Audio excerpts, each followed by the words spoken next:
This guest is a passionate traveler who loves discovering new places, cultures, and experiences, always seeking adventure, and enjoys exploring the world and connecting with people from diverse backgrounds. Hi guys, my name is Komal Bajaj and welcome to the episode number 2 of Bliss of Life. Well, we have an amazing guest today. Her name is Tanu and she will actually, share the experiences of her travel and about the other passion she loves. So I hope you guys will enjoy this episode and learn a lot of things from this. Thank you so much for watching and here we go. Life, we have Tanu over here, which is also the mother of Bliss. Hi Tanu, how are you? Hi Komal, I'm good. How are you? I'm good, amazing. Awesome. Well, we want to let the audience know what is your bliss of life. My bliss of life is actually Bliss. He's my baby boy. And other than that, it's an amalgamation of several different things. One of them is traveling. Other one is playing sports, specifically badminton. And the third one is probably food.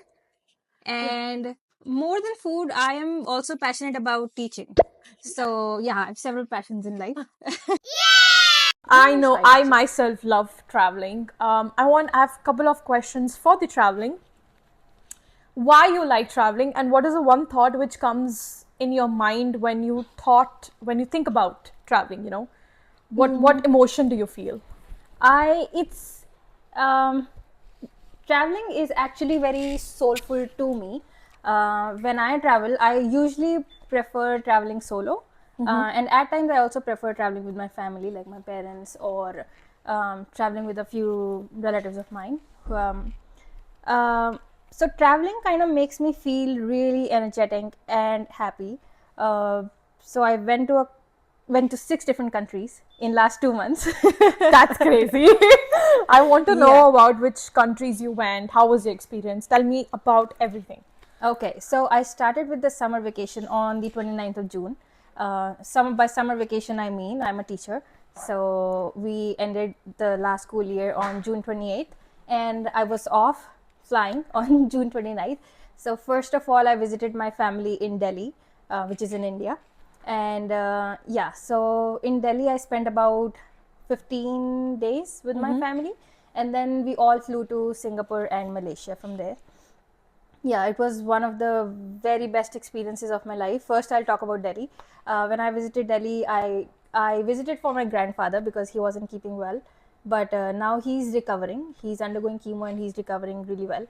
Other than that, I met all of my childhood friends, all of my cousins, all of my relatives, and my family members foremost. That's great. So which was great. It was a great mix of emotions, seeing my family, seeing my friends from childhood, my school friends, college friends. It was great. And then my family, my parents, we visited Singapore. It was like a 6-day tour in Singapore. And we explored several different places. Do you want to know about places? Or yeah, just sure, of course. Go on. It's you now. It's on you. You can talk about anything which you like. I don't remember I don't remember it by the day, but my favorite places, I'd like to discuss about my favorite places in Singapore. So we went to Merlion Park, the lion that's pouring the water out of his mouth. So we went to the Merlion Park, which was great. It's a great tourist attraction and it's symbolic to Singapore in so many ways. So that was great. Then we went to this Chinese temple. Okay. We had to kind of light 4 or 5 incense sticks and just maybe it is Chinese ritual or something, but that was their ritual. So we visited the Chinese temple. Other than that, we visited Bugis Street and Vivo Mall. So there were a couple of different places which are famous for shopping. My mom and I are really fond of shopping too. So me and my mom too. I know. So that was like our chance to shop. So we went for shopping and then we had a 2-day cruise trip as well. So the cruise started from Singapore and it took about 12 hours to reach Port Klang, which is Malaysia. So we boarded in Singapore, we got off at Malaysia, we spent a day in Malaysia shopping again. Instead of exploring the place, my mother and my sister, they went for shopping. And I took a city tour instead. So I went to Kuala Lumpur Tower, I went to the Independence Square, and where is I forgot. Yeah, I went to 3 different places. Yeah, it was a lot of places. So yeah, I explored Singapore, I explored Malaysia, and my mom and my sister went shopping. So it was a great mix of both. And then we got back on the cruise at Port Klang, and then from there we went to Singapore again. So it was a 2-day all-inclusive tour from Singapore to Malaysia, which was great. Then I came back to Delhi, and we settled there for about 6 more days before I took off for Europe. Okay. So again, meeting family and having multiple friends over at the same time. So we would have plans. I would have plans for breakfast, lunch, dinner, and at times like post lunch, post dinner, because there were so many people to meet, which was great and exhausting at the same time. But it was great. In short. I know Singapore airport is very beautiful. Right, I forgot to mention I about really that. want to know about that because I've seen picture, but I've never seen in live. I've never Yeah. been to Singapore in my whole life. I really want to know how it is. Singapore airport is the world's most beautiful airport, and it's the world's biggest airport too, I guess. But it's the most beautiful airport, that's for sure. So it's called Changi Airport, and it has the world's highest indoor waterfall. I want to know, what did you eat in Delhi? Because I know Delhi food is amazing. Yep. What did you do over there? What did you eat over there? So Delhi is famous for its food, like we all know. I tried to have home cooked meals because I was craving for mummy ke haath ka khana. Although my mummy didn't make khana for me, the chef made the khana for me. But I was craving for Delhi's food. But obviously, if anyone goes to Delhi, they'll have food outside as well. So I would begin my day with healthy meals, home cooked meals. That would be sprouts. It isn't necessarily cooked, but it is prepared. So I would begin my day with eating sprouts, which would have several different kinds of vegetables and fruits, whatever, like India cottage jaake cheese. bhi bahar ka khana nahi khaya. How this is No, possible? I did eat bahar ka khana, but I would begin my day with healthy Okay. eating. Okay, got Yeah, it. and then I would have my protein shake because I was learning how to swim, and I was also taking personal training for the gym. Oh, and, really? Yeah, the weight training sessions. So I was trying to eat healthy at home, and even if I were to go outside, I would eat paneer tikka or like chap, which is not totally maida. So I would pick my battles, and I would just choose healthier options outside as well. Yeah, so I would start with sprouts, then I would have my protein shake. Then in the afternoon, I would go out with my friends wherever we would go. So one of the famous places in Delhi is Chili's. I love their salads. I tried eating healthy, so like I said, I ate salads. My friends ate saucy and creamy Alfredo chicken pasta, but I'm a vegetarian, so I would pick vegetarian meals most of the times. But I also like eggs, especially in bakery items, or just like boiled eggs or omelette. So yeah, I would prefer having salads, and then I would eat paneer tikka. Especially, I loved momos, the steam momos. That is like a famous delicacy that you can find in every nook and corner of Delhi, which is steam momos. So I would have paneer steam momos with a red chutney and mayonnaise on top. So that was like a staple meal for me. Other than that, anywhere that we would go, we would have vegetarians have limited options. So I would have paneer or chop or salads, or I would just have tacos, burritos, something vegetarian Got it. would be my pick. Some of the shops that I went to were Punjabi Chap Corner, which serves delicious chap in Delhi. And some dhabas which serve great dal makhni and paneer makhni. And my favorite restaurant, North Indian restaurant in Delhi is Mughal Mahal. So that is one of the delicacies that I wouldn't miss for anything. So anytime I go to Delhi, that is the first meal that I have. My parents always order it at home, or we go outside depending on the time of the day that I'm arriving. Yeah, so that's about food in Delhi. There's lots to talk about food, but we all know Delhi's got some great choices and options. So yeah. Okay, got it. So for the mornings, we would prefer having South Indian meals at a North Indian buffet restaurant inside the cruise. For the afternoon, it was again North Indian cuisine that we would have. I would usually choose Italian cuisine, so we could go separately, right? So they visited the North Indian restaurants most of the times, and I visited the Italian restaurants most of the times because I had to have wine and some some variety of pizzas or pastas. But it was great. For the dinner, we would usually have a family dinner at a restaurant, or we would order inside our cabins on the cruise. So for the 2 days, we had great meals, and it was great for establishing that family relationships and family bonding, where we could sit, play tash, pattas. Nice. And, It's an Indian thing, it is very playing Indian. cards. Playing cards. It's very Indian. Yeah. But it was great to spend that time with the family, get to know other relatives of mine as well, and be with my family at the same time. And the best thing was, on cruise there was no network at all, so we couldn't use our phones. So we had to leave our phones inside the cabin or wherever, inside the dorms where we would stay, because we couldn't get the network anywhere. So that was bonus to establish bonds within our family. That's great. Yeah. And after Singapore, Malaysia, you went to which country you went to? I went to, after Singapore, Malaysia, I came back to Delhi for about six more days. From Delhi, I went to Italy on August 2nd. So I went straight to Italy, which was fine. But Europe in total is known for pickpocketing. So especially, so I landed in Rome, FCO airport, and which is also very famous for pickpocketing. That's what I mean. Like, I was talking about Changi Airport, which is Singapore's best. Yeah. So I have to talk about Rome's airport, which is FCO, Fiumicino Airport, which is famous for pickpocketing. But if you manage to get your belongings safe out of there, then you're good to go. But I lost money. I lost my AirPods at FCO airport, but it's okay. It was an experience, and I was more careful throughout my trip to Italy. So we resided at an Airbnb. So I booked all the Airbnb so I could cook my own meals, get my own grocery. So it was a great idea, and it was closer to the mid city. Like, it was closer to central Rome, which is the old city. Okay. I could actually walk to the Trevi Fountain and the Colosseum.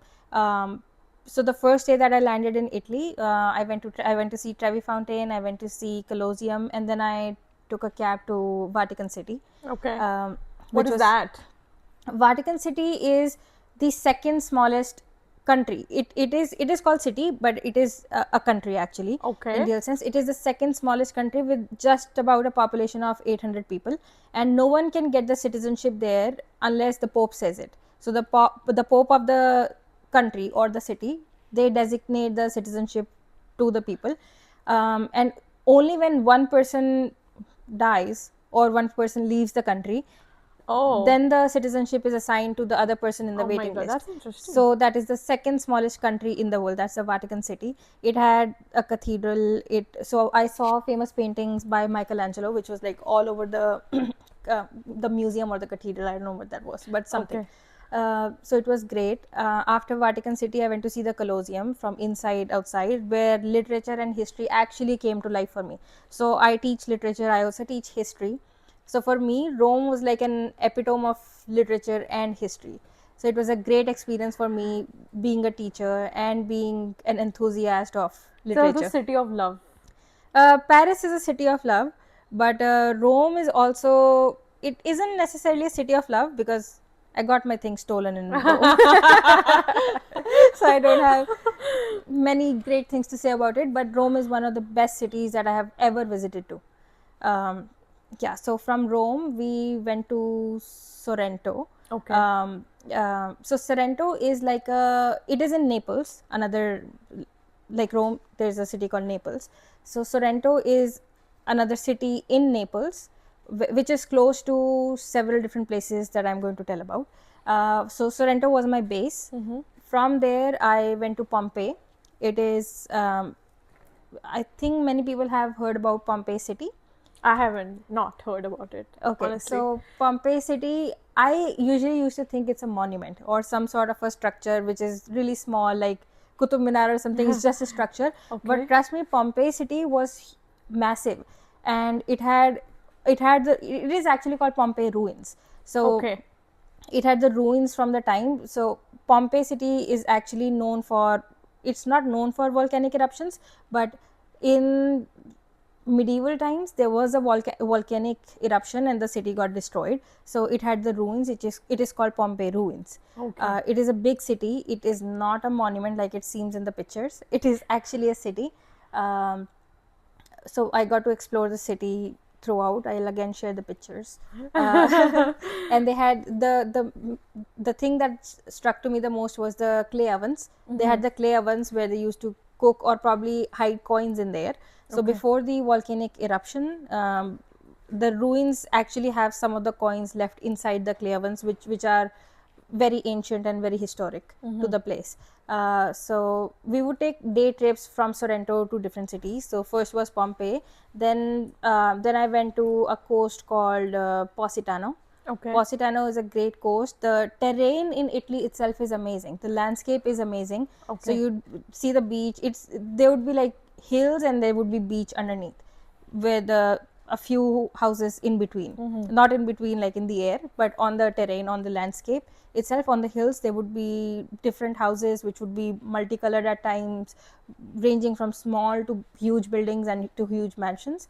Positano was great. Then the first day we went to Pompeii, second day we went to Positano. The third day we went to Capri. Capri is also a coast. Yes, it's a very famous coast. It is, and Capri is famous for Capri bells, and there's an underlying story why Capri bells are good luck bells.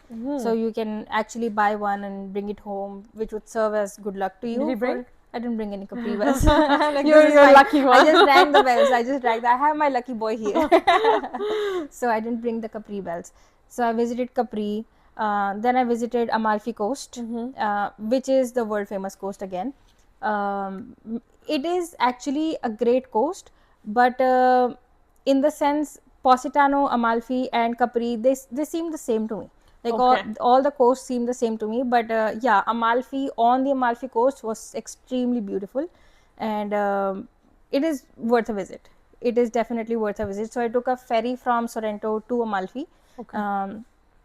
And Amalfi was Where is actually Sorrento? That's so what you Sorrento said. is in Naples. Okay. So Sorrento, usually people have Sorrento as the base, and from there they take day trips. Okay, Just got so it. it's closer to many of the coasts. Okay. Yeah. So Sorrento is the base. Okay. People make it as a base. Okay. Yeah, and I also went to Meta Beach.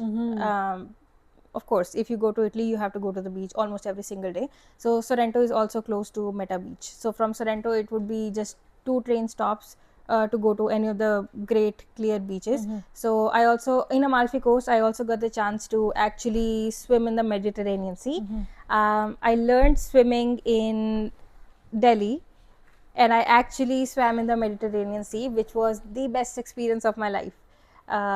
We actually jumped off the boat under guided supervision, of course. We had the floaties and the pool noodles where we could use some help if needed.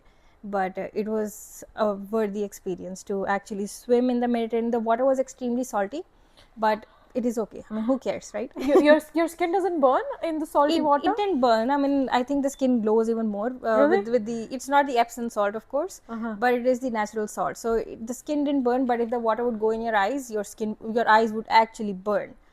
But you have to be a little careful while you're swimming in the sea. Got it. Yeah, and then we came back to Sorrento. From Sorrento, we took a flight to Nice, which is in France. So again, Nice is a very classy coast, but it is from there you actually take day trips again.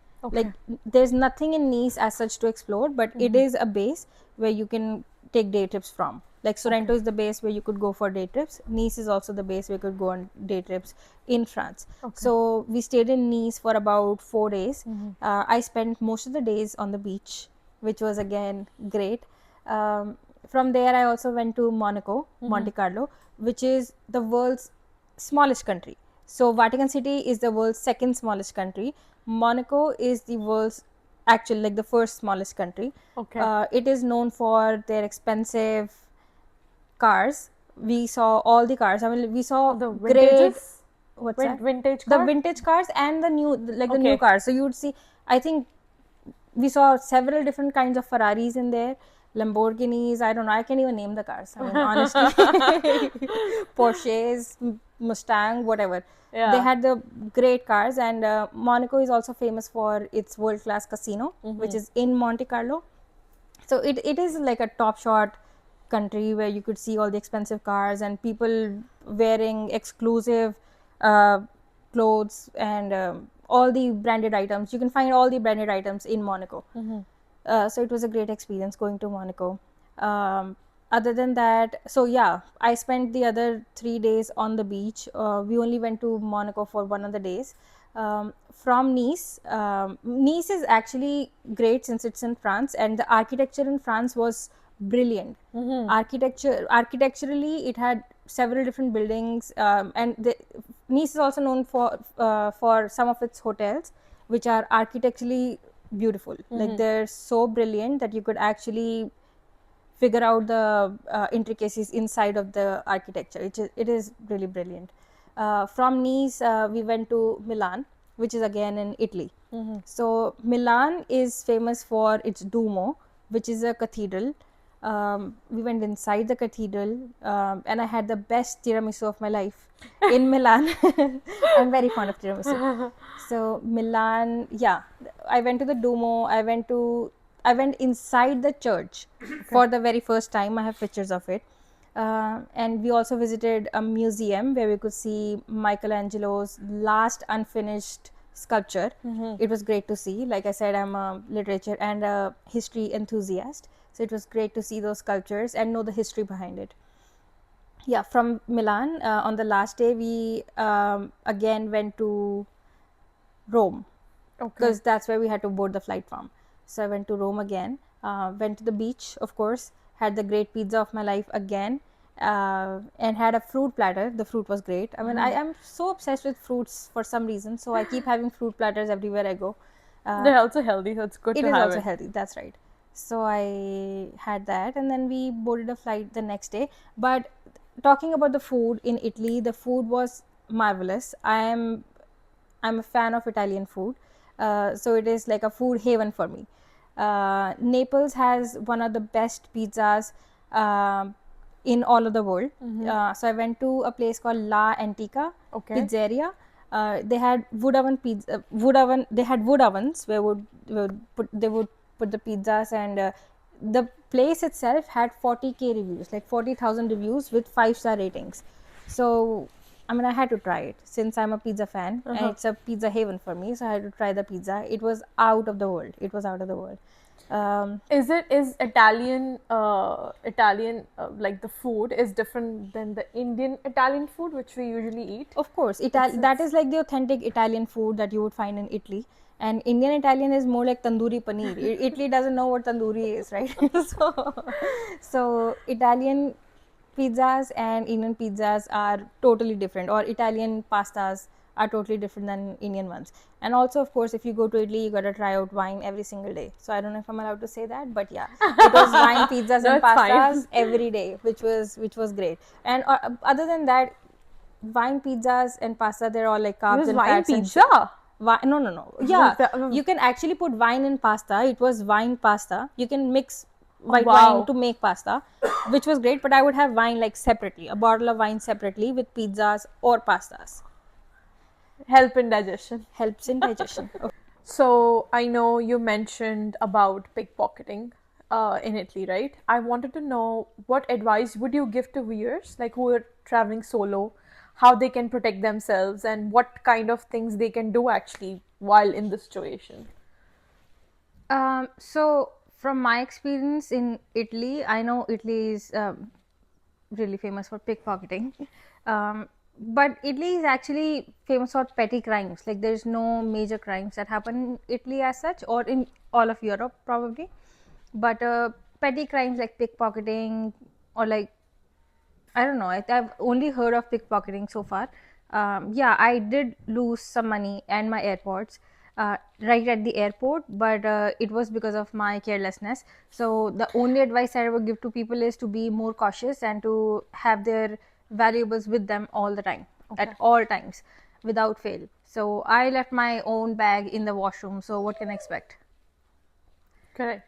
So other than that, it's pretty safe. In Europe, there's no major crimes. It is safe for women who are traveling solo. It is safe for anyone who's traveling solo, as long as they're extra careful about their own belongings, and as long as they are being respectful towards everyone. So I think it's pretty safe to travel. And so far as Singapore and Malaysia are concerned, I don't know about Malaysia. I was there only for a couple of days. It seemed pretty safe to me. But in Singapore, it is a crime free country, so there's no petty crimes, there's no heavy crimes, so it is a pretty safe country if you were to travel alone. Although I traveled with my family, Yeah. which was an extra layer of protection for me. But yeah, it is pretty safe to travel anywhere in Singapore or anywhere in Europe, so there's no harm to your own safety if you're traveling solo. So I would recommend it to anyone who's going solo. Some people, I think, I've seen some women carrying pepper spray when they go to Europe specifically, because I've heard so many bad situations when they have to be in that. So I don't know about that. But usually I see, like, when woman is traveling, like when they're doing solo travel, they have to be very, very cautious about a lot of things. What do you think about that? You have seen, obviously you would have seen a lot of women traveling alone. What is your opinion about it, and what thing they could do to save themselves? Well, I didn't see anyone carrying a pepper spray with them. I for one did not carry anything with me to protect myself. I think Europe is pretty safe. Like, people won't, there's no incidents of rape or like heavy crimes there. Okay. So I'm not sure why people would carry pepper spray with them. But of course, if people want to be extra proactive and they want to carry stuff with them for their own safety, then why not? Yeah. Can you walk us through the last leg of your travel? Like, what was it, if you can? So after boarding the flight from Rome, I had a day's layover in Chicago, which is also my uncle's residence, who was with me in Europe for some of the days, like some days in Nice and some days in Italy as well. So yeah, I stayed at his place for a day, and it was great because in his basement he has made this table tennis. He has table tennis board, he has snooker, he has pool, and he has the shuffleboard, which is probably new to me. Like, I haven't seen those boards in the past. So I played table tennis with the robo. We can adjust the intensity of the balls and the side of the balls, or you just have to be on the receiving end, and you can just have your pick of how you want to play with the robo, which was great, which was new to me as well. And I also played shuffleboard, which is, I don't know if many people are aware, but you just pass on there's like pegs on the other side. You just pass it on, and you have to proceed to 1, 2, or 3, and the other person takes a turn, and they have to go farther than you, or they could push you farther, or you could move to the other side. So it was a great game. And also we had the deep dish pizzas, which is Chicago's specialty as well. So yeah, that was it in Chicago. I've been to Chicago in the past, so we didn't go out and necessarily explore the places there. But yeah, I just mostly stayed at his house, and we tried the deep dish pizza. So that was about Chicago. And from there I came back to Canada to see my baby boy, Bliss. That's great. And I know you love travel, but apart from that, what is your bliss of life in Canada? Like, what do you like, apart from traveling? Apart from traveling, I am really passionate about teaching, and I'm also passionate about sports, like I mentioned in the beginning of the podcast as well. So teaching is my passion. It has been my passion since I was really young. I always aspired to be a teacher. Along with that, I actually wanted to be a badminton player when I was in Delhi, but I could not pursue it because when I realized that I had the passion for it, it was probably too late by then. But nevertheless, I pursued it as a passion for myself. So other than playing badminton, I also play pickleball, I play table tennis, I play basketball, I play volleyball. And now I have combined it with teaching as well. So starting like a week from now, I've opted for a physical education position. So it's like a health and phys ed mixed position along with special education. So special education is something where you deal with children with special abilities, or you deal with children with disabilities. So that is another passion of mine, and it is also for a noble cause, because I know one has to be really, really patient to be with those kids and to kind of help them in the best way possible. So yeah, teaching and sports, now that I've combined both of them, I think it's going to be the best year of my life. And I'm really looking forward to it. I'm really, really excited about joining school back and being in a new space, in a new place with new students, with new staff. So it's going to be hell of an experience. So yeah, I'm really looking forward to it. Well, that's the noble cause which you just talk about, helping the disability child and any special needs. That's amazing they're helping. Thank you for that. So before we leave, I do have a small gift for you. It's a token of appreciation from our team. So here you go. It's a bliss. This looks so familiar. It's your baby boy. That's my baby boy, Bliss. Thank you He looks so much. so cool, Did right? you make it? Yes, I did. That is, you are so talented. And it says Bliss of Life, which is the name of your podcast channel as well, right? Yes. That is amazing. Thank you so much. You're Can I give you a hug? welcome. Thank you. Thanks. Thank you, guys. Bye-bye. Bye.